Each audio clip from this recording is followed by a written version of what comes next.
What's up, you all? What's up, you all? Welcome to the Left-Handed Leftist. You all, I am so excited for today's episode. Real quick, I want to say happy May Day to everybody. May Day was just last Friday, which is really awesome just because it's a holiday really significant to the working class of the United States and across the world, highlighting worker rights and worker power over the billionaires and the oligarchs who continue to run this country and this world. But it also is significant to our podcast today because today we are talking to two wonderful representatives from the Maryland Public Library workers who have been fighting to unionize and actually were successful in those campaigns. So we're going to talk to them about their different campaigns for unionization. We're going to talk about some of the current challenges that library workers face and also what are some of the repercussions and retaliation that they faced, along with what they're still advocating for and facing now. The first person joining me for this conversation is Anita Bass. She is the president of the IAM Local 4538, and Megan Royden, who is the president of AFSCME Local 6359. And you all, I cannot wait for you all to hear this wonderful conversation. And before we get started, one thing I do want to let you all know is that please, as we continue to grow, make sure that you like, share, follow, comment, do all the things that keep this podcast growing, but also keeps our ratings and our numbers up. And I will also say, please hit that notifications bell so that you can get alerted every time we drop a new episode every single Wednesday. Thank you so much and enjoy the show. Awesome. What's up? Anita, Megan, I want to first just say thank you so much for joining me today. So how's it going? How's your week going? Everything? Pretty good. The weather's okay, I guess. Yeah, the mix of cloudiness to non-cloudiness has been crazy and my allergies been flaring up. But yes, how about you, Megan? I would say good. Also, it has been a long week, so I'm going to be very excited for Friday to come and get to the weekend. But other than that, it has been good. Yes. And then also shout out to May Day coming up, a day for workers, a day for the working class against the billionaire class, the wealthy people. And I want to say it's kind of cool that we're having this podcast or recording it the day before May Day, given what we're here to talk about, public library, but specifically the unionized workers. So I want to kind of give you all the opportunity. Can you really set the stage of how the Baltimore County public library workers became unionized, but also what's been going on throughout this whole fight? And I'll give it to either of you all who want to kick us off with that. Okay. All right. I'm Anita Bass, and I am the president of Local 4538. It's Baltimore County Public Library Workers and the Towson Apple Store Workers. That's who we represent. So we started our campaign to unionize in 2020. So we actually did our whole thing through COVID. And at that point, because we have to go to Annapolis, but we didn't physically go to Annapolis. But that's usually how it is. You have to pass a bill for library workers in the state of Maryland. So what we did was everything was on Zoom. So we had to do online virtual meetings, and we met with legislators, and we had to meet with them. We met with our organizer. We didn't have hardly any in-person meetings, even with our organizers. It was all in the parking lot at the park. When things started opening up during COVID, we started slowly meeting at restaurants or bars, and we had to, sit far apart from each other. But it was a challenge. But our whole campaign was virtual, setting up meetings, and sometimes it was like a last minute meeting. Like I'd be at work and it'd be like, okay, there's a meeting at 1 o'clock, and I'm like, okay, I don't know if I can get anybody on the meeting. Sometimes I'd grab a room off to the side, and then I'd be talking to a senator or a delegate about why we wanted to unionize. So that was our beginning in 2020. 2021 was the campaign and actually talking to everybody. Had two sponsors. We had Senator Shelley Heddleman, Baltimore County, and our delegate was Kathy Forbes. So that was our beginning, and and we were excited that it passed in one legislation year. That was very interesting. Even the legislators were surprised. And plus, it was over, it was virtual. So it was very, very interesting that all that happened. Now we did it. We thought there was not going to be any opposition, but of course, BCPL came out with opposition right away. So we had to fight against that. But we did it. We did it. That's awesome. First of all, shout out to you all because that's amazing work to get that legislation passed within the first time that you bring it up too. I actually had a question based off of this. So, are you were you all not included with the whole AFSCME being able to negotiate for all different government employees? Because I believe a while ago a bill was passed to allow like people who work for like county council offices to unionize. Are you how is it that you all are like, I guess from an outsider looking in, government employees, but not included in like that Yeah. sweeping overall government employees allowing them to unionize? It's weird because 'cause we're not county employees and we're not state employees. There's a gray area where we're just not in those sections. And my union is with the IAM, International Machinists. So, anyway, that's yeah, we're not county and we're not state. Yeah, I would say what we do. So I'll introduce myself. I'm Megan Royden. So I'm president of AFSCME Local 6359, which represents all of the AFSCME affiliated library workers in the state of Maryland. So I work in Howard County, but we are an amalgamated local. So we also, in our local, we consist of library workers in Anne Arundel County, Enoch Pratt in Baltimore City, as well as Frederick County. So we have 4 different library systems altogether in our local. And pretty much for most of us, it is the same thing. So I know in Howard County, we call ourselves like quasi county employees, or well, we're a quasi county agency or an affiliated agency. So we are not directly county workers. We are paid through a separate system. We are employed through a separate system, but we tend to get grouped in under the county for some things, but not everything. So this would be the union legislation was one of the things where we count as a fully separate entity. And I think part of that is because when we negotiate our contracts, we aren't negotiating them with the county. We're negotiating them with the library board of trustees and the library management as their representatives. Okay, okay. Well, okay. Thank you for that. And then it also gives me like more questions because I'm wondering like, well, are the library boards are normally sat by like the local county itself? I always looked at the library system almost like a, well, I guess you kind of said it, like an offshoot of the government, but it's not a total like owned by the government entity. Yeah, I think it's very similar to how the school systems tend to run. So they have Mm, their separate board of trustees. They get the majority of their budget from the county. Like I know for us, we're in our budget cycle, and I think 90% of our budget comes from the county, but that's kind of their main involvement. We have a separate group of people who are running it and everything. okay. Okay. Can you kind of, or before we go further into kind of how the process was for you unionizing with the pushback that the county, the library system was giving, what were some of the conditions that made you all feel like at first you even had to unionize? And definitely Anita, tell us about Baltimore County, but I definitely love Megan for you to tell us about Howard, Anne Arundel, also Right. Baltimore City as well. Nita, Oh, did you Right. go go ahead, first? Anita. Yeah. Okay. So it was 2020, and we all know what happened in 2020, the huge shutdown. So our libraries were shut down. Now we still were getting paid. Montgomery County still paid us, so we weren't laid off. And when we did go on shutdown, they, figured out a way so that we could work from home. So we used our hours that way and we did online stuff, helping customers that way. So there was a lot of stuff that happened during COVID and it made us even more stronger of this is why we want a union because things were just changing. There was a lot of safety issues, PPEs problems, and we felt like we didn't have a voice in it. So because weren't unionized then, we just had to deal with that, deal with the last minute changes, deal with, oh, we're going to open, kind of like we don't really care what y'all say, but we're going to open. We're going to have to figure out how to, manage and get through. They had a system for us, of course, everybody was scared, and because we didn't know about the COVID, what was going on at that time. And yes, people got sick.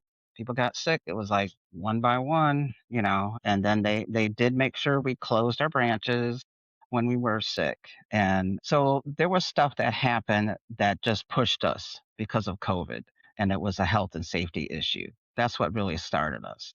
And my main thing was I want a seat at the table. I want to understand why they're making those decisions. And staff need to be informed on how they're making those decisions. So that's Baltimore County. Yeah. Thank you for that. So I'll go through our history, but I'm going to say I think the very broad strokes are the same for from Baltimore County, for Howard County, and from what I have heard sitting in as president at the other counties, it's pretty universally the same thing. I think everything kind of got drastically worse during COVID, and so safety issues and just the communication and things like that. So for us, so our local didn't fully amalgamate and come together until earlier last year. So from the beginning part, I was more involved with the Howard County organizing than I was familiar with the other libraries. If I have my timeline right, I believe Enoch Pratt was the first system in our local to kind of officially get certified and start fighting for their contract. I believe they did that in 2022 was when they went public.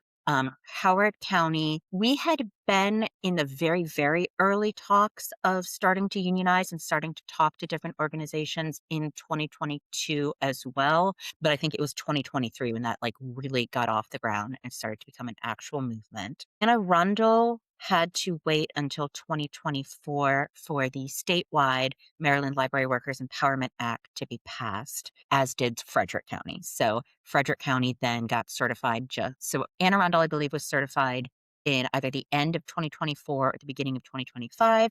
And then Frederick County was our last one who just got certified last year. So for both Enoch Pratt and Howard County, we had our own county or city specific legislation that gave us the right to unionize. But a lot of the other counties didn't have anything in place. They had to wait for that statewide legislation. So for us, I know in Howard County, it was definitely very similar to what Anita described. It was sort of three main things that kicked it off. It was, concern over wages. It was concern over health and safety issues, which were definitely very, very serious during COVID.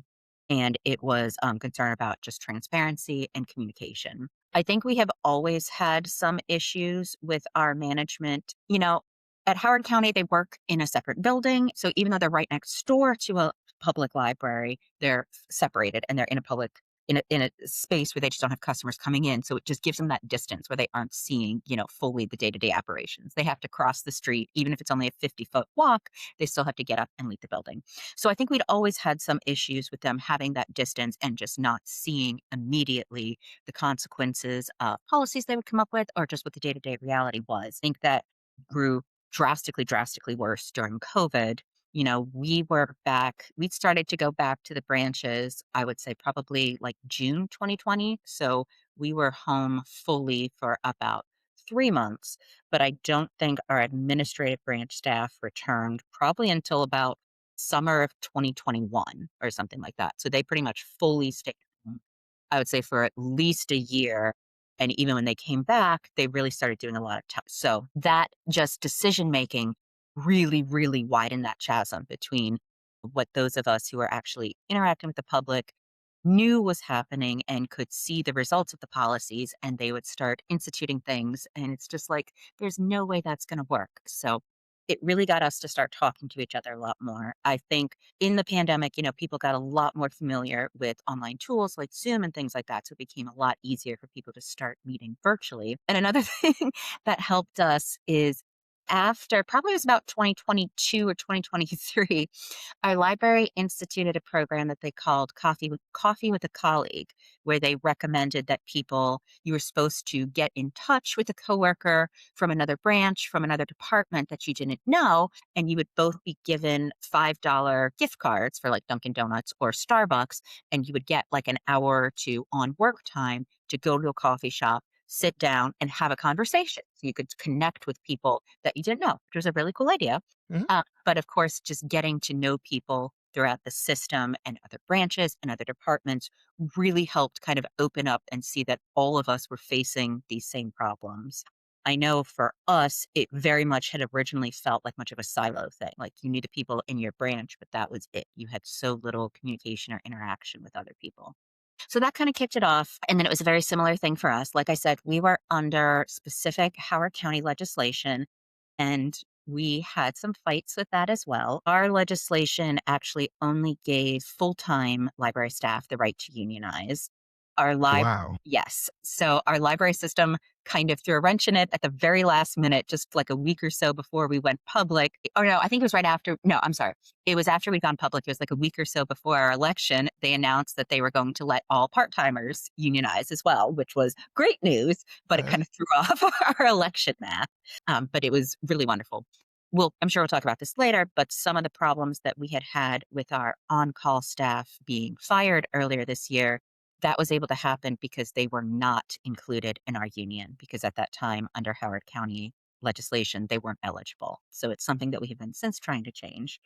But, we also had to us thankfully, a lot of the other library systems have not had to do this, but when we unionized to get certified, we all had to fill out, union cards, and they had to go to our library president and CEO who would verify that there was the correct number of people, or at least 50% of people who wanted the union. For our other systems, thankfully, they haven't had to do that straight to the library director. They've been able to send those to a third party arbitrator instead. So, Yeah, which would be a whole lot better than yeah. yes, there was a lot of concern about that. So, I mean, it all has worked out and we got there. But yeah, it took us a little bit of time. Well, that's good. Congratulations to both of you all, but also all the workers who are standing right there with you as well. And one thing that you both mentioned was kind of the health and safety aspect of COVID, but also talking about this or kind of the lack of transparency. And and can you tell the viewers what were some of the kind of COVID measures that they were giving to you all past, or were they being transparent with the COVID as far as telling you all, hey, someone just got sick, this is happening, and giving you all PPE and things like that, or was it kind of the opposite of like, hey, you find out what happens when it happens, and then if someone tells you, then we'll address it then. And let's go ahead and start with you, Megan. Yeah. So I would say, first off, for PPE, I do think our library system did a pretty good job with that. We were pretty much fully closed for about 3 months. So I think in that 3-month period, they started to get, I'm assuming they had masks by the time we came back. I'm trying to think back to, it's hard to imagine not having the masks now, but they gave us a ton of things. They gave us masks. They gave us like aprons you could wear. They gave us everybody their own little wireless keyboard and mouse so that when you were using the public computers, you didn't have to share keyboards. You could just plug it in through the USB. So I will say, I think they did a good job equipment wise. They also had a pretty robust system of, all of the plexiglass up and making sure they had systems for people to plug up their holds and things like that. So when it came to the actual when it came to the actual staff being in the branch, I think safety was a good job. What our concern was the times interacting with the public. I can tell you that this has been before COVID, but has gotten worse since then. In Howard County at the library system, we used to not have the ability at all to ban customers for more than a day. Pretty much no matter what customers did, we could ask them, we could say, okay, you're done for the day, but you may come back at 10 o'clock tomorrow morning, 9 o'clock tomorrow morning, and Mm. library. So those were some of our broader concerns with that, just making sure that staff with customers and with members of the public were safe and able to do that. When it came to transparency and things like that, I think they eventually did do a good job of alerting us when people were sick and there were like exposures and letting us get tested. But I think that was a learning curve. So I think when it first started, it took some time for that to get up and running. And people were definitely very anxious about it and just very nervous about it. Yeah. Well, with the transparency part, what was their reasoning to you all that you had to come back 3 months later when, as you said, they didn't come back until the next year? And then even then they're doing telework. Yes, I think it is because of they viewed themselves as basically two separate departments of the library. Those of us who work with the public and need to have work done in person, and those of us who are doing the admin work behind the scenes. So I think it was very much just a total divide, and it was sort of like the majority of our administrative staff, and I will say there are a lot of them who, while they don't work directly with the public, they are instrumental for keeping things running, like our IT staff, our materials management staff, things like that.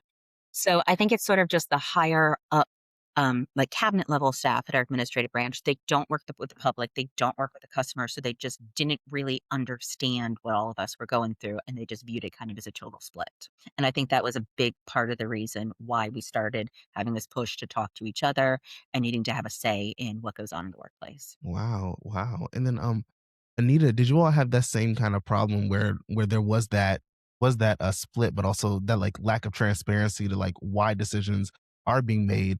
And could kind of tell us what were some of those decisions that were made without you all being at the table? Well, we definitely had supplies, so they made sure we had the correct supplies and made sure we were all spread out. We had little areas in the library that we were to go, and so we're not sitting right next to each other or on top of each other or sharing computers.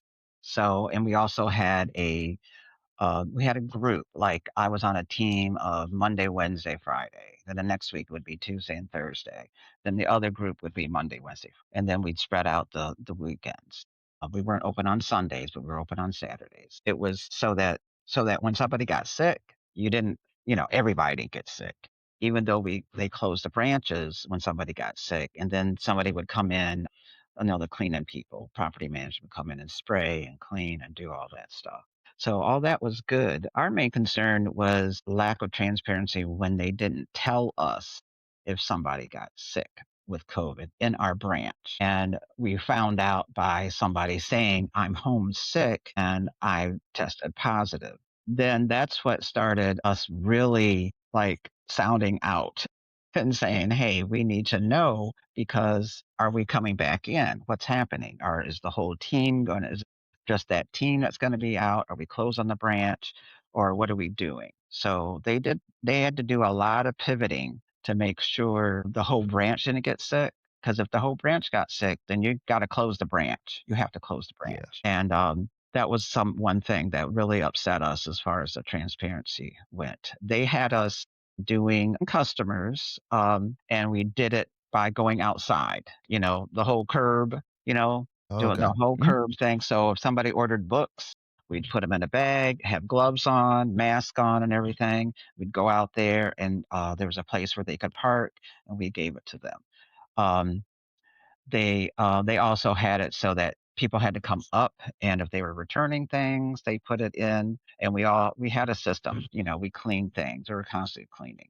They made sure we did that, but that didn't stop from people getting sick because when you leave work, you're hanging out with maybe your friends, your family, and then you get it that way. So, but there was a couple of times that we were concerned that about notifying us, but after we kind of, even though we weren't unionized, we were definitely making noise about it. Then they started letting us know.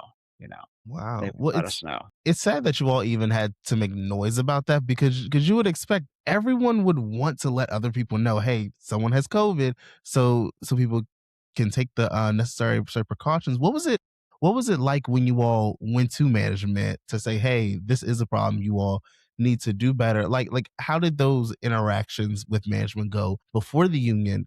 And then also we're gonna segue to kind of how is it now with the union? Well, I could tell you for us, it was interesting because so this was a gray area because we're not county employees, but during COVID, we followed the county. But then there were some instances where the county's wearing masks, but we don't have to wear mask. And then there was an instance where the county said, no mask, no mask. County executive was Johnny O. You don't have any Mhm. you don't have to wear mask. And then all of a sudden it was like they told us we don't have to wear masks. And we're like, wait a minute. We work with the public. We work with the public. So the management was pretty with us on that because we did have management that came out and was working alongside us to see how things were happening, because we had the plexiglass up and everything, but we still had to go and help people on the computer. You had to be careful. And as soon as you hear somebody sneeze or cough during that, you're like, Everybody looking around. I'm going in the back. I'm going outside, to get some fresh air. But yeah, and you don't know what customers could come in there. There was no sign that said, "Yeah, I have COVID." You Right? were really Yeah.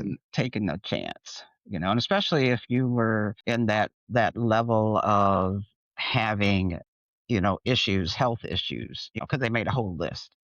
Heart disease, whatever kind of disease you had, hypertension, all that, asthma, and everything. And even people who may have been coming in who had COVID, they just didn't have symptoms. So then you don't know. So then no one knows. Wow. And then it was the whole I'm not wearing a mask, you know. Oof. And then we had to, enforce that, you know. Wait, so that was on you all as employees to enforce that. Yes. What? Yes. That's insane. Because we even saw people in what, like, it was a security guard in New York who like lost their life because they were trying to tell someone to wear a mask. That's insane for Mhm. them to just put that on you all as if now Yeah. you have to be de-escalators, security, and do your main roles as library workers as well. Yeah. Right. What about you, Megan? How was it for you all coming to management with these problems and then I think before we unionized, I will say it felt like we would go to our middle management a lot. So, like, this would be like, for instance, my direct supervisor is our assistant branch manager, or any of the other supervisors would be at the branch level.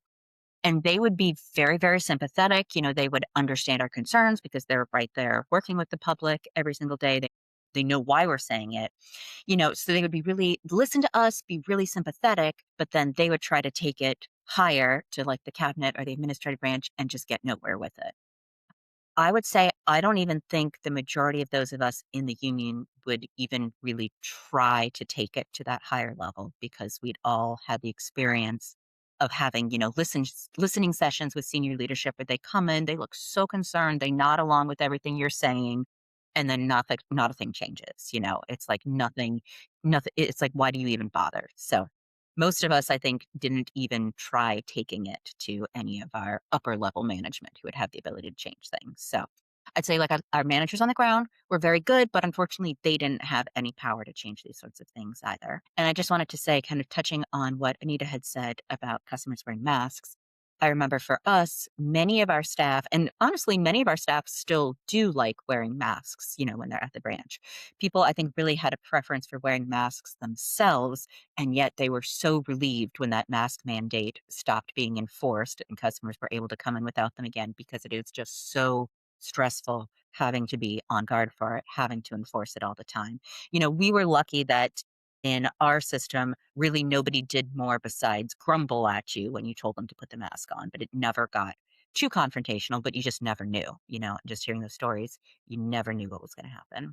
So Yeah, no, that's scary. yeah. Now, I do wish I could say that our ability to get things changed and our ability to get our concerns listened to have drastically changed. It is still a fight we are working on, but at least we do have the ability now to take it to senior leadership and have them at least consider things, even if they still plow ahead with whatever they want to do. Mhm. At least we have that door open to start having those conversations. That's good. That's good. And actually, right before we get into that, one thing that you did mention was the coffee with a colleague that you all had. Did you find that that was also a good way to kind of connect with people one to one between different branches that actually helped when it came to like unionization? And also, what were some of those like common threads that you all saw that like workers, no matter what branch that you were in, were kind of dealing with? Yeah, absolutely. I think 100% that helped. I think we were very lucky that when we started unionizing, we were able to get sort of like people from every branch for the most part. We maybe had like one or two that weren't as connected, but we were able to build a pretty strong organizing committee that I don't think would have been as effective if people hadn't been able to start making those connections. Because, having that ability to just connect on a personal level made such a huge difference. You felt like you have to trust these people. This is a scary thing to go forward with. No matter what the law says, everybody's still worried that they're going to be fired, that they're going to be retaliated against. So it does take a huge level of trust to open up about these sorts of things. And that was huge. A lot of it, I think, has helped not only, frankly, in the unionizing, but I think it's frankly also helped in the work, just being able to know like what my colleagues at other branches are doing, or really with our administrative branch. The branch I work in is located right next to our admin branch. We're separated by a little driveway. So, like I said earlier, it's maybe 50 feet from door to door. And yet, until we started the unionizing process, I had barely spoken to anybody there. We had worked side by side practically for years and years, and I didn't even know most of the folks' names. So, it really wasn't until we started having those conversations together that I got to know who they were and also just got to know the parts of their job. And I think it helps so much because it's so easy when you're kind of siloed into branches. And I think this is why management likes to do it, to kind of play everybody against each other. So, you might think, oh, we're not getting any new books in. It's so frustrating. It's the folks at admin, don't do a good job. They don't buy things for us. But then once you start talking to them, you're like, oh, here are all of the problems that you are facing. Of course, you're trying to get us books. Here are the practical reasons why you're not able to do that. And so being able to just have those connections and start seeing each other as people, I think really opened a lot of doors for us and made the unionizing process so much easier, just being able to talk to each other. That's good. That's good. Anita, what about you all? What was that process like of the actual like hey, like talking person to person and and getting buy-in? Because you all do face the threat of people losing their job because of this, getting ostracized and treated unfairly at work. Right, right. Oh yeah, people are definitely scared of that, retaliation and intimidation, you know. As it went from 2020 to 2021 and we got the bill passed and our law, then we started, you know, working in the parking lots, like I said, because we actually weren't. I can't remember when our buildings were open fully so that we could use the meeting rooms or the break rooms because everybody was eating lunch outside, taking their breaks outside. So we just organized that way. So that was a way to connect with people. And we would let them know ahead of time, hey, we're coming over to, whatever branch it is, and we'll see you in the parking lot. Our organizers would bring over lunch sub sandwiches sometimes and like a little lunch, to get people to come out. But people were coming out anyway, you know. And then we could talk to them and got people really interested in getting on board with the union. But yeah, definitely. And to this day, people still have that fear of, am I going to get written up if I get on this committee? If I, get involved with the board? If I get involved with this campaign, whatever it is. So we still have that's happening, even though we've had our contract since 2021, 2022, but it's still a threat there. It really is. It really is. And we saw that when that happened with the 14, when the 14 got phased out. So Yeah. Can you kind of tell us about that? What is the 14 our 14, getting phased yeah, out? Oh yeah. the 14 part-time librarians. Baltimore County CEO Anya Alcantara Antoine. She phased them out and had a Zoom call in. And if people were not working, they had to hop on their phone in the parking lot. And for some cases, it was in November, 2 weeks. I think it was 2 weeks before Thanksgiving. So there was people who were out shopping, getting ready for the holidays and stuff. They were told to get on a call, and she got 14 part-time librarians on the call and said, "Oh, we're going to phase you all out." And they didn't understand what was going on. Am I really losing my job? Yes, but you can apply for something that is below your position. So Wait, what? yes, So they let people go who are part-time and then say, "Oh, but here's a position lower that we're offering you at the same." yeah. What? Yes. They had like maybe one full-time library, maybe a library LSA. We call them LSAs, but the other ones were part-time. And some of these staff had been there for, I know one staff's 40 years, over 40 years, working either full time and then they switched to part time. These are not just like, oh, just fly by night people working for a little job. These are people, this is their career.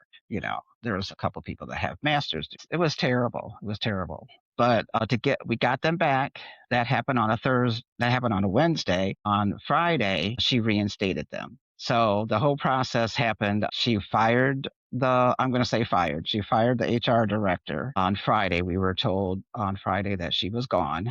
And then we had a Maryland Library Workers United meeting on Sunday, and we had a lot of people come to that meeting. And what so happened was that that next week was a board of trustees meeting. And I was like, I'm going to the meeting, going to the meeting.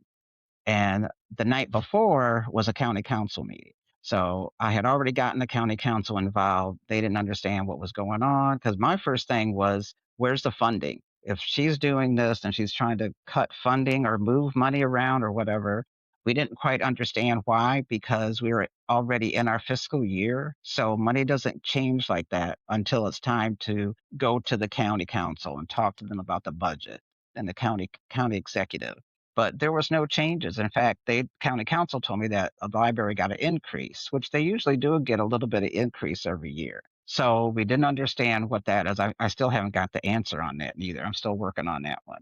But we got them reinstated. And then Monday night, I was at the county council meeting and I spoke. It was virtually. I spoke and, I said, we want to know what's going on, what's happening. And we are asking for the CEO to be removed. And it was like dead silence on that, that call. Yeah, I was like, so that is then on insane. 8 a.m. Tuesday, the next morning, Megan was there. Anne Arundel was there. Pratt was there. We had Montgomery County there. Had somebody from Tabco. Tabco is the Baltimore County Teachers Union there. The room was packed at 8 a.m. There's usually 8 a.m. It's like they barely get 10 people in the room. It's 8 a.m. That's their board of trustees meeting. And I stood up and I said my little speech. In the beginning, I said, we want her removed. And at the end, I said, I'm going to repeat what I said in the beginning. We want her removed. So it took about 2 weeks and of sitting in meetings and waiting to see what the board was going to do. And they removed her. They removed her. So that was in December. We still don't have a CEO, but I'm okay with it because we're just, working alongside with the board of trustees and HR now. Okay. So, Okay. With that, and quick kind of like kind of clarifying question: were the 14 part-time workers they were a part of the union as well? yes, they're all bargaining unit members. Whoa! Yes. Oh my So gosh! we had to file grievance, 2 grievances. One was to remove the CEO, and we got that one. And the other one we didn't have to file a grievance to get them reinstated because she reinstated them. But we needed to have some clarification with the part-time librarians so that there would not be any more phasing out, so to speak, of using that type of language. Yeah, that is I'm so sorry for them that they went through that. That I'll say this, my opinion is that I tie that directly to like retaliation against workers. Do you all see it in that same kind of way? But then Yeah. also wow, but then also Megan, can you kind of tell us because you were talking about how there are also workers who are in that or either in the limo stage or have been laid off as well or fired, I guess you could call it. Yeah. Yeah. So what happened for us, it was sort of the culmination of really a year-long fight we've been having with management. So we got our first contract in place in May of 2025, and our contract laid out the wage increases everybody was supposed to get for fiscal year 26 and fiscal year 27 for those of us in the bargaining unit. And so within a week of our contract getting signed, being up in effect, our very first contract, our president and CEO put out an announcement to all staff saying that while the budget process for that year hadn't been finished yet, they were going to get less money than they had requested. And so they thought it was very important that even though our contract was only for those of us in the bargaining unit, they thought it would not be fair to give those of us in our bargaining unit those contractual wage increases without giving them to everybody. And when I say and I'm talking about the people who are not represented by the bargaining unit. Those would be people who are supervisory or confidential employees. So there's a little bit of ambiguity. Some of them, are not the most highest paying folks, but the vast majority of them, and especially all of those like at the cabinet level and at the senior leadership level, we're talking about people who easily make well into the six figures, thinking it's unfair that those of us in our unit making maybe $30,000, $40,000 a year are getting a higher percentage, not a total increase, a percentage increase than they were. So this blew up into a huge thing. So they proposed basically that they thought it would be fair to give everybody in the system a lower wage increase than what was in our contract. Immediately said no. We filed a grievance over it. It went to arbitration, and we finally got it resolved. But this dragged on for about 10 months or so. So in then February of this year, we are finally encouraged by the arbitrator to sort of sit down and see if there was some sort of settlement that we could have reached out and could work out. And so we worked out a deal where we would take lower wage increases than what our contract had said, but there were some other trade-offs to it. So it was a very long and emotional meeting between the union and management. We finally got this settlement. We walked out of there. It was like 10 o'clock at night. We were exhausted, but we finally felt like after probably 2 years at this point of just battling each other and having no give on anything and having no acceptance of us as partners, it felt like we had finally had this negotiation where both sides were sitting down, listening, and compromising. And we were proud of it, only to find out about a week or so later that the new wage increase we negotiated, management was insistent on giving to themselves as well, and they didn't have enough money left in the budget to pay everybody that. So once again, they put out an announcement to all of our library staff at once saying that because of this settlement that they had negotiated with the union, they didn't have enough money, and the only way for them to come up with that money was to lay off all of our on-call staff. And this was about 55 people. The vast majority of them are shelvers who are in the branches, and shelvers are some of the most critical folks for keeping this library system running. I cannot emphasize that enough. So they announced that they were going to be laid off.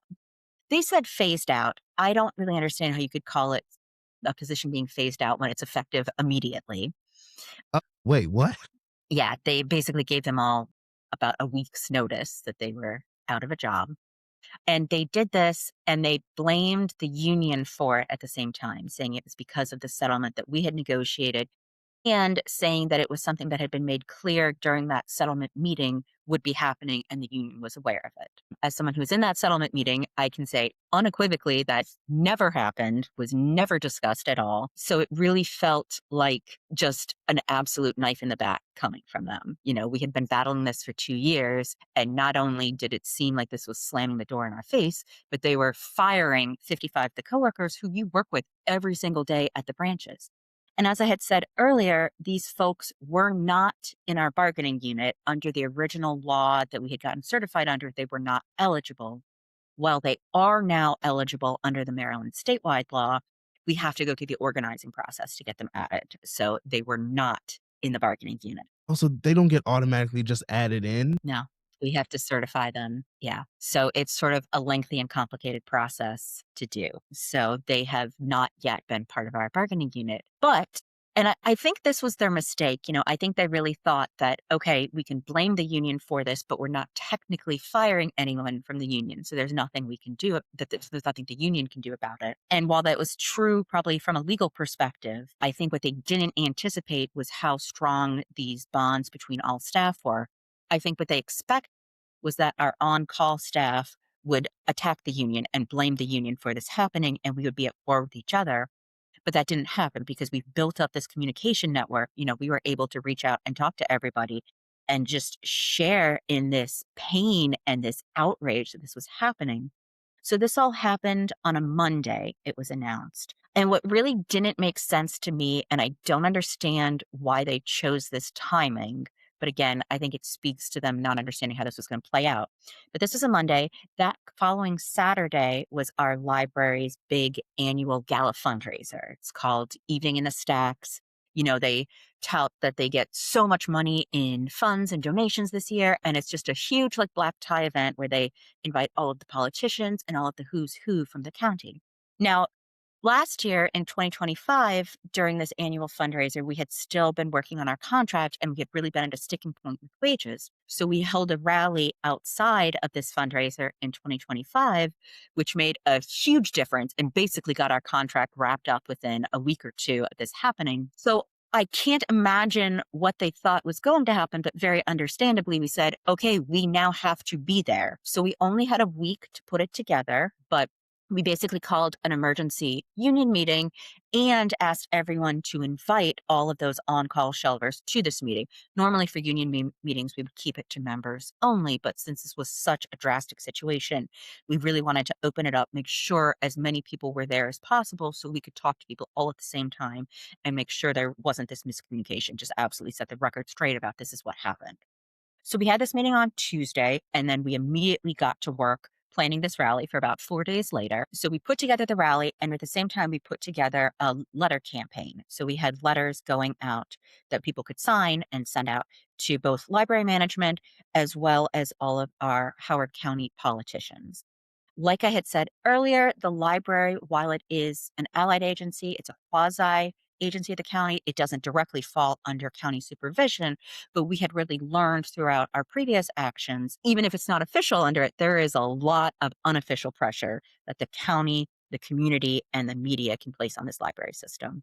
So we did a ton of media interviews. We had so many members of the community spreading it, including Anita really helped us share that throughout the state, which was incredible. And so the rally was planned for Saturday, and we got the amazing news on Friday night that there had been an emergency meeting between the library board, library management, and the county government. And the county government was able to find some money to give these shelvers their job backs, basically.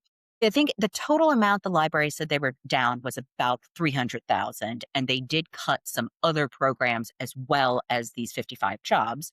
So the county gave them, I believe it was about $90,000 that would be able to rehire these folks, protect their positions through the end of the fiscal year. And while the fiscal year 27 budget hasn't been finalized yet, it has passed through our county executive and is now in the hands of the county council. The county executive did make a very, very strong statement in his budget presentation saying that in the money he was giving the library, there was explicitly money there for the entire next year to protect all of those jobs.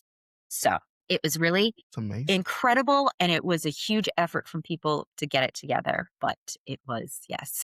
It was a very stressful situation, and I think, like Anita said, some of these folks have been there in this library for decades. And yes, a lot of them might be like high schoolers or college kids who are just trying to earn a little bit of money, but a lot of them are, adults who really rely on these paychecks.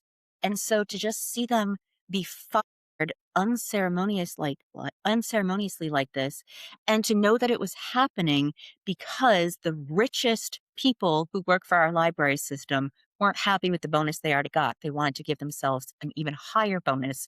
It was just truly reprehensible to us. So it's a tough fight, but yeah. No, no, no, you're definitely right. And what's even crazier is that you have a library system that has been fighting well as a union, but then when you all negotiate something in the contract that's good for the union members, they say, well, hold up, we want that as well. So then they're acting as if you all represent the supervisors at the same time. Oh my gosh. And you kind of answered the first or my next question for you, but can you kind of both kind of go into more detail? How has it been working with the county? Because as you all both have said that the county doesn't really have direct tie or direct responsibility over the library system, but have the county council members, have the county executive been like helpful and supportive because you all are our constituents still, and you all are our representative. These are workers who are within their districts, but then also on top of that, a lot of politicians love to tout that they're pro worker. So how has it been for you all? I can tell you that before the 14 part-time librarians were phased out, we didn't really work with them. We just knew that we had to make sure we get our contract done so that it goes in with the budget of the library to the county executive, because that's the way it goes. And the only time we had to actually work with them in the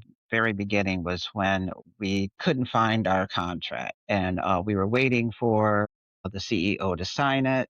She kept telling us that they're not going to sign it because it still has to be cleared by the county council, county executive. So then we went to the county executive. This was in 20, let's see, we signed the contract 22 in 22. So we found out that they weren't planning on pushing it to the county executive.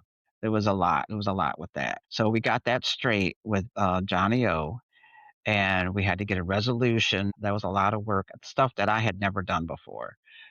So we had to get a resolution number to get our contract where it was supposed to be. So it was passed through the county council in September. Yeah, September 2022. So then we signed it later in September.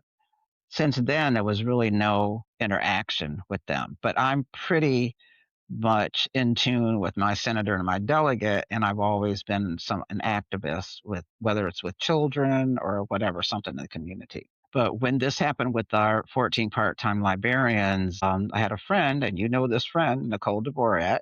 She said, reach out to your Mike Ertel, our chairperson for the county council, and the banner news. So that's what I did, and it just went wildfire. And since then, I have been in contact with our county council people, and our board has. The board knows exactly. They know because they're at. One of them is usually at the meetings, and I usually speak, and I'm speaking on the library, and they want to know what's going on at the library. Um, in conjunction with the county executive and of course, it's an election year, so there's a lot of people who are, asking me questions about certain things. Are you guys getting answers to this? And I'm like, no, we're not. I mean, we want answers. We want answers. And let's make sure that that holds up after the election as Yes, well. exactly, exactly. And they know, they if I call them, they're like, oh, Anita's calling me. I know they know that. Or I'll send an email. And sometimes I'll send an email to maybe one of the people on the council, but then if I don't get a response, then I'm sending it to all of them. And then I'll do a phone call because there's stuff that we still need to find out. Like we want to find out why did the CEO think it was okay to move them around? And we want to get that answered before we get another CEO because we don't want this happening again. We don't want this to ever happen again because that was just a horrible thing for them to go through. And our 14 part-time librarians were told at 3 o'clock that day on Wednesday.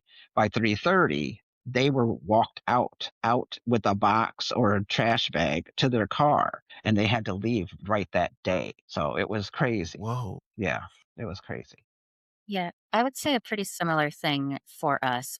I think it was a learning experience. I think when we started our contract and really the negotiation part, so much of it was just trying to learn the basics of how unions work and how contracts work and just learning about all these things that we had never really been exposed to before. And that was really a lot of our focus for the first year or two. And it's really been a change that we've had to go in place to say, like, okay, yes, the county doesn't active brace system, but we need to start talking to them, just having those conversations, having that communication. And I think that was something that we really started doing over the past year or so. And it's made a huge difference in how things have gone in this budget cycle for fiscal year 27 to 26. When the county executive put out his budget for this year, he very explicitly said, because normally how it works is the county just gives the library a big total amount of money and the library can sort of choose to use that how they want to. Now, the library will usually tell the county in their presentation, this is what we're planning to spend it on. Basically, once they get the money, it's theirs to do as they want. And so what really helped this year in the budget presentation was the county executive, said, okay, here's the total amount I'm going to give you that you requested. But specifically from this amount, I'm giving you enough to fully fund all of the wage increases in the collective bargaining agreement. So I'm giving you the amount to totally cover that. I'm giving you the amount, to totally cover all of the jobs of those 55 on-call shelvers and things like that. So even if it is not something that the county can directly, control, just being able to put it out there publicly just has cleared up so much miscommunication and made sure it's really clear that yes, the money is here for these sorts of things. And I will say, as part of the presentation this year, they also shared that the library, the percentage increase, I want to say it was about a 7% increase, if I'm remembering right, over last year's budget. But they shared that it was a historic increase. The library system had never gotten that high percentage an increase before. And really, I think a lot of that was from all of the actions and the conversations the union had had with the county. We were able to kind of get that much more on their radar, and it's made a huge difference. Yeah. 100%. Without you all, there probably still be the people fired, which is crazy. So, kind of as we're rounding out, one of the questions I've kind of had as you all have been talking is one, what's the relationship like with the board of trustee members? Because I remember when we had Nicole and Chris on, and they were talking about how, or Chris specifically was talking about how in Charles County, a lot of the people who are on the board of trustees are people with, like, they don't have specific experience with library systems, they don't have a specific experience with budgets. Some of them are just like friends of people who are in office. So it's kind of like, hey, if you want something to do with your weekends or just free time, here he could sit on the board. What is your all's relationship with the board? And also, do you want to see either legislation change or the system change to where the union has like a representative on the board of trustees? Yeah. And I can answer yep, that. Yes. But Yes, yes, yes. awesome. Since the we've had the we got, got the CEO out, our relationship with the board of trustees has done a huge pivot to the positive side. We actually have our chief steward gives a union report, Wow. and she does this. This is significant. I don't know if this makes a big deal, but she does this on the clock. She's not doing it on leave. She's not union leave. She does it on the clock because they really treat us like we're third party, and we're not. We are regular staff members that work there. So some of the meetings we have to have special union leave for, or we use our own leave for, or we do it on our time off, you know. But at once a month, the chief steward, Rachel Jackson, she has a union report, and she doesn't sugarcoat it. It's the good and the bad, whatever's happening, all the things that have come up through the month, you know.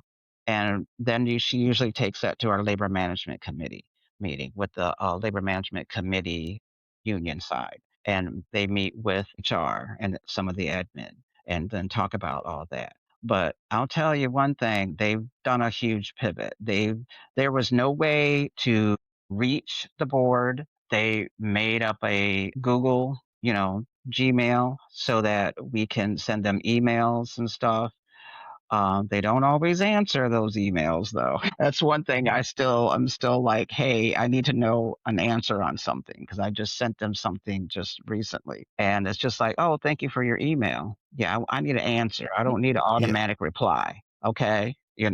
I know you got the email. So I sent it. Yeah. yeah, right, right. So, but that's a huge change because the community came out when Megan was there and everybody from Local 6359, they came out and, they're like, we have no way of talking to you.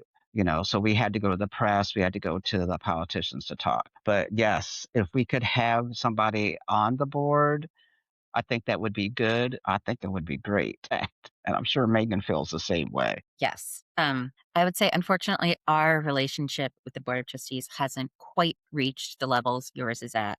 Ours is still very much disconnected. So I think we're still having those earlier experiences where there's really no easy way to talk to them or really get in touch with them without the library kind of running interference. I've had a couple times where I sent emails to our board chair and it would get routed back to the library's director of communications, who would be the person who answers me. So it's really hard to kind of talk actually with the board, which I think is one of our big concerns. And I think that's very much why we would like to have a union member sitting in that board, or at least being able to attend the meetings, the closed sessions, or something like that. Because our concern right now is the board isn't really, they're not involved in negotiations themselves. The library is acting as their Wait, representative. what? Yes.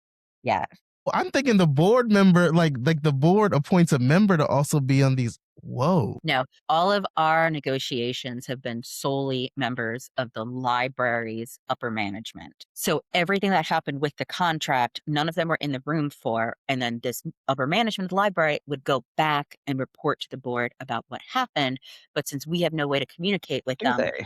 I think that has led to a lot of these problems, just whether it's a miscommunication, a game of telephone, whether it's, maybe a little more intentional, but I think it's really important for us to have a chance to be able to say, like, no, this is our perspective on things. And it would have prevented a lot of these problems if we could actually all be in a room together and talks. We are still working on that. We are still sort of in the place that Anita had just described, where our members have to take their own leave or rearrange their schedules to attend board meetings. We have just been invited to start having a designated slot at board meetings to speak, But I believe from how it was described to us, it's not really like it's not an official part of the agenda. Our board meetings start with a space for public comment, and anyone can sign up for that. So I think they're essentially just slotting us into that public comment slot for all meetings going forward. But as part of that, our library board requires that you send your testimony to them 7 days in advance for public comment Wait, Terrible. what? and explicitly says that they will not respond to it. You may talk to them, but they will not answer back or answer questions to you. So I think we still have a ways that we would like it to improve, but yes. Yeah, Oh, that is ours mhm. Oh, no, no, go ahead, Anita. is um you can sign up to speak. So usually I would sign up to speak. I kind of stopped doing that because the CEO, she wrote me up because I was speaking, but I was totally on my own time and spoke at a board meeting. She didn't like what I said, so she wrote me up. I thought that was weird. I don't know how she got away with doing that, but she did. But I managed to get through that. But now we have, so the chief steward has unlimited time and she's on the agenda. There's also a time where people sign up to speak. We don't have to send it in early, and we just, we get 2 minutes. It used to be three. I'm trying to get them to change it back to three. There's a lot of stuff I'm trying to get them to change. I don't like the 8 a.m. meetings because That's insane. staff can't get there. And you know what? I did a whole research. BCPL is the only ones that have an 8 a.m. meeting. The state of Maryland out of 24 library systems. Wait, so is there no standard to how, like, No, they can is there do no it. They can standard throughout the do it. counties that how these things are whoa. Yeah. Yeah, I think the section of Maryland code that covers library board of trustees is pretty short. It basically just stipulates like how many members will be on the board and things like that. It is really not much about how the meetings are actually governed. Oh my gosh. And kinda for you both, what's the kind of makeup of the board? Are these people or are the board members people who you all see as actually care about the library system? They care about what the workers are going through? Is it more of just like, it's just people who they read books, they like to show up? Say now, because I haven't had a chance to talk to a lot of our board members directly, I haven't had a chance to get to know them. But my impression from these meetings is more that these are folks who I do think believe in the concept of libraries and value libraries as an organization.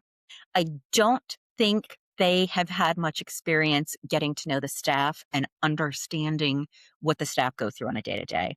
I think a lot of these folks are ones who tend to be involved in a lot of other boards and other community groups and advocacy in Howard County. Mm. But I think when it comes to specifically governing the library system and the effect it has on staff, I think they are not as keyed in there. Yeah. Our board doesn't reflect the community. So that's something that, just it needs to change. And I think a lot of the boards in the state of Maryland, but probably across the country, are like that. They don't really represent everybody. What way would you say like they're not representative of Well, the community? demographics, like Wow. demographics. And a lot is our board used to be one or two women and more men than women. Now it's kind of flipped. There's more women than men, but as far as people of color, you don't see that. You don't see that. Really? Right. Wow. What about for you, Megan? Do you all kind of see the same kind of demographics within the board? Yes. Now, I will say we do have women are heavily represented on the board, but otherwise, yes, I would say it tends to be definitely not as diverse as I believe our county population is. Okay. And then I guess going a little bit further in that, who do you all blame for the way that the board members kind of seem removed when it comes to employees, what they're going through? Do you all see that as a problem where when the county appoints these people, they need to be kind of asking them more like, so what is your plan when you get in there to engage with the community members? Do you feel like it should be more on management for like pushing these things? Is it on the board members themselves for like, hey, you need to look at this job as you actually supervising over people? I think that our board definitely needs to get more out to the branches. just to get to know people. Now, what was interesting, they did hop out there because after the whole 14 were phased out, they hopped out and then they started visiting. And I was like, whoa, whoa, whoa! Why are they visiting? I don't want them scaring people because people were already on edge, and they were questioning them. They wanted to know, how did you feel about this? What's happening? So that was interesting. But they haven't done that since. And I think they need to continue to do that. They need to come out. They need to know what's happening in our branches and in our communities because we service the public every day. I say we, but I'm retired, but I still say we. But the staff service the public every day. There's always concerns happening in our communities, so there's still safety issues that we still have to discuss, health and safety with our buildings. I know, Megan, you've got that going on with one of your buildings and Yes. stuff. So the board really needs to know what's going on, really what's going on. And the only way they can do that is to come and visit and see what the staff have to deal with. But that's my opinion. Yeah, I think for us, it's really a combination of it falling on the board members, on the county who appoints them, in our library system. And I think what the big problem is basically that it's just run this way historically, and people are just so comfortable with how it has gone before. And I would say, they would say that it has always worked this way, so there's no need to change it. But frankly, I would argue that part of the reason that we're saying it's always worked and that's why it's been successful, so there's no need to reconsider it, is because that nobody is having these conversations with staff. Our county government talks to our library leadership, and library leadership talks to the board. So of course, you're having the same group of people who always talks and isn't getting any perspectives. Things look great to them, so they don't see the need to change it. So I think now that we do have a voice as the union, we're able to say this is why it is not working. We need to get more, strict structures in place. We need to take on a more active role governing and doing, overseeing these, because these are people's lives, these are people's livelihoods that you're in charge of. And you need to take that seriously. And so I think it's just a change in mindset that needs to happen. And that's not always the easiest thing, but I am hopeful we will get there. That's going to Yes, take yes. time. It's going to take time. Yeah. Well, Definitely, and all the hope and positive vibes from my end to you all as well. Kinda as we're rounding out, one thing I do wanna ask you all is, what's next? What are the things that you all are fighting for now, but also what do you all look forward to in the future as this, fight, continues? And you can start, Megan, then we'll go to, you, Anita. Yeah. So I'd say probably our most immediate thing is we're going to be going into our next round of contract negotiations, probably late summer or fall. Our current contract ends at the end of June 2027. So we've still got about a year left on it, but it takes a while to negotiate it. So we're going to be kind of looking to get that together. A lot of our things with our first contract, we had big, lofty ideas for things, and we weren't able to always get those in negotiation. And so that's kind of what we're going to be focusing on.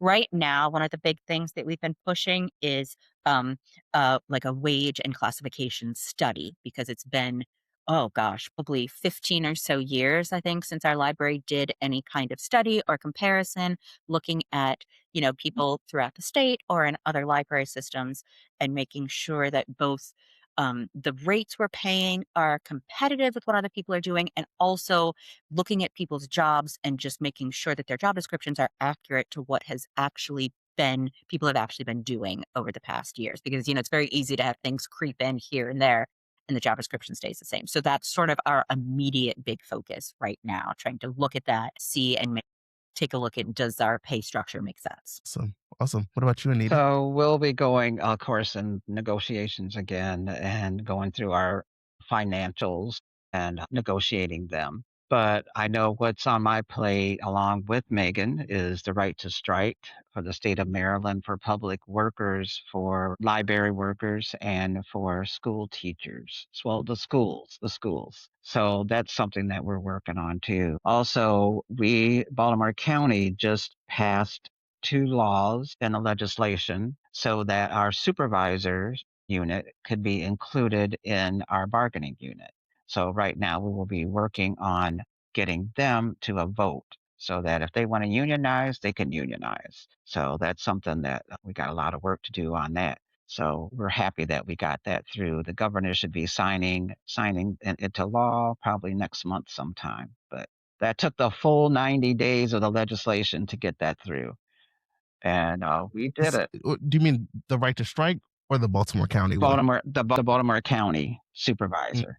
The right to strike will be coming back next session. It was introduced this session and will be going into next session to try to push that through. Yeah, and I think like Anita said, just the other thing we're focusing on is just building up sort of the statewide coalition. Anita's really done a lot of work getting it started, and I think you can see just how much it has paid off. It makes us so much stronger having this network of connected people and just these organizations. So I think just strengthening that and trying to get 24 different unionized library systems Yes, in Maryland is going to be the goal. yes, that's amazing. exactly. That's amazing. I can't wait to see that.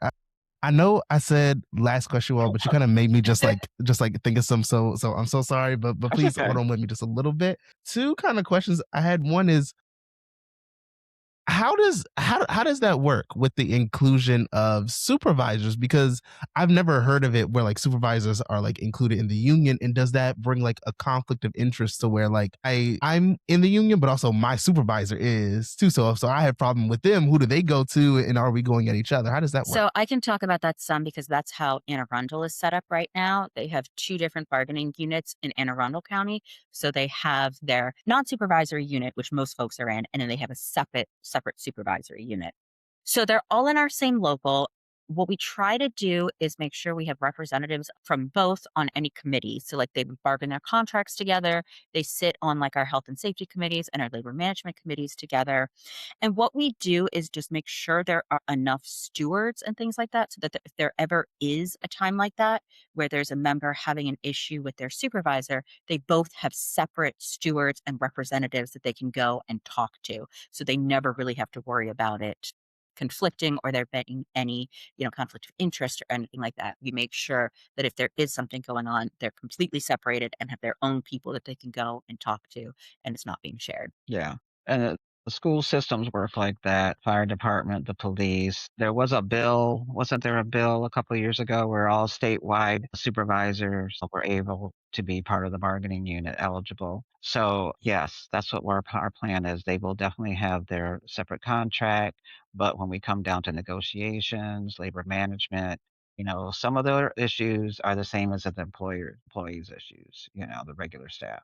So I think it's a good thing. It will help us build a stronger coalition together as we help each other and move forward with unionized workers. Wonderful. Kind of, are the supervisors the same as like a director, or is there like Oh, different kind of levels to it? So Like, are they the ones who are communicating with the board of trustees, like, hey, don't do like X, Y, and Z, or are they just like the like that middle management that you mentioned before? for us, it'd be more middle management. So anyone who is still at that senior leadership level who would be going, basically anyone who is sort of determining the direction of the library system as a whole and like looking at its whole budget would be ineligible. So I believe in Anne Arundel County, they even have like branch managers who are ineligible, but it's basically all lower supervisors lower than that at their branches are able to be included. Okay. middle management.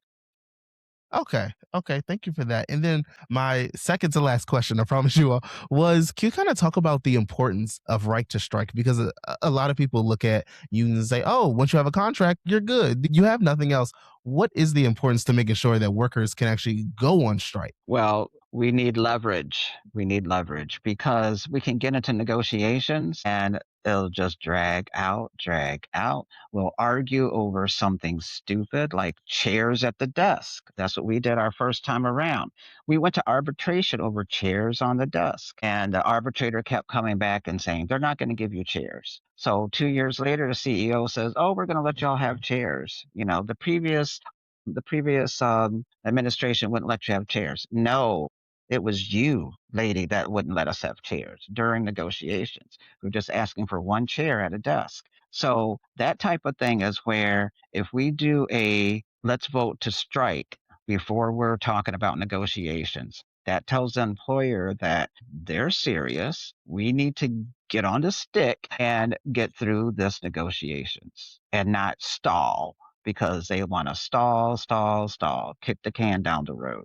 And this gives us leverage for the same as with the school systems. It give them leverage so that we don't want to go on strike, but we want you to know that we don't want to sit around and be in negotiations and just dragging it out and make it so that, well, you're not going to get the cola, but we're going to give the cola to these other folks, but you're not going to get it because you're in negotiations. So that's pretty bad when that happens. And so that's my part on that right to strike. That's how, like, we need that. We need that. Yeah.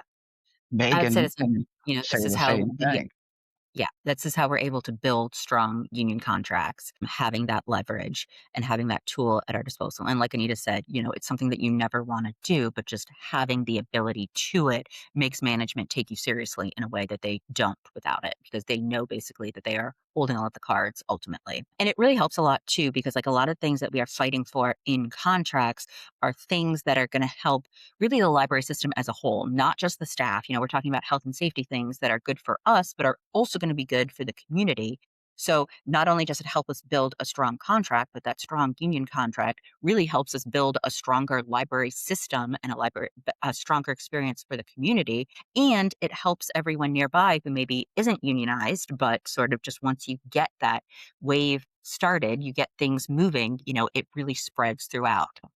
Yeah, it's a very critical thing for people to get. Thank you. Thank you for that. And then, like I said, my final question is, can you all tell us kind of throughout all of this, going through dealing with the management, dealing with directors, the county, dealing with even just dealing with other workers to go through getting people to fight for themselves to unionize. One, what kept you all in this fight? But then also, what really made you all want to stick with being a library worker?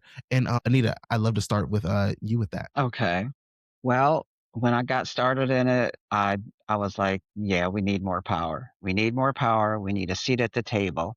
We need to be able to voice our concerns. And I've always liked working at the library. I didn't work there very long. It was like 14 years, but it was long enough because I like to help the community. I have that caring spirit or whatever you want to call it. But when it came to our workers, I thought, geez, yeah, we do have problems. We do need to straighten this out. And we do need to figure out how to get a contract and make it strong and to help staff. And like Megan said, it's not just certain workers, it does help the community very much. It does. Because the community loves the library. I learned that with our 14 and the 55, from the Howard County because the community is what, did a lot to help us, get our workers back.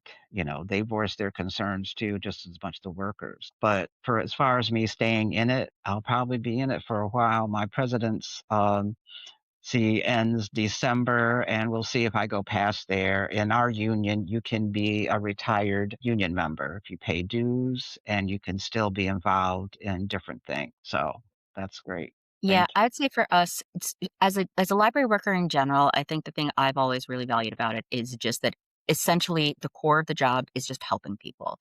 You know, you are not there, people are not spending any money. You are not trying to sign them up for anything besides a library card. But like just being able to have someone come in and say, I am going to do my best to solve your problem and I have no other motivation, I think is great. And I think there has certainly been, we've all seen quite a lot of darkness in the world going on, so it's really important to find those moments of kindness and humanity. And I think so much of that is just through the little day to day interactions that you have, both with other staff and with customers. I've seen so many times people come into the library and they need help and they're going through something horrific. They're going through some medical issues, they're going through a loss of a loved one, they're going through housing insecurity, job insecurity, things like that. And I'm like, I can't help you with those big picture things necessarily. But what I can do is help you, find these forms online that you're looking for. I can help you use this copier so that you can make a copy and take it to the next office. It's little things, and they're things, frankly, that you don't even really think about when the day is over. But you're like, this was just a normal part of my job, but it made a difference to this person. Just that little act of being kind to people really is what people need. So I would say that's what helps me with my job, and it really is what keeps me going in the union as well. I have gotten to know my coworkers so much more over the past few years since we started unionizing.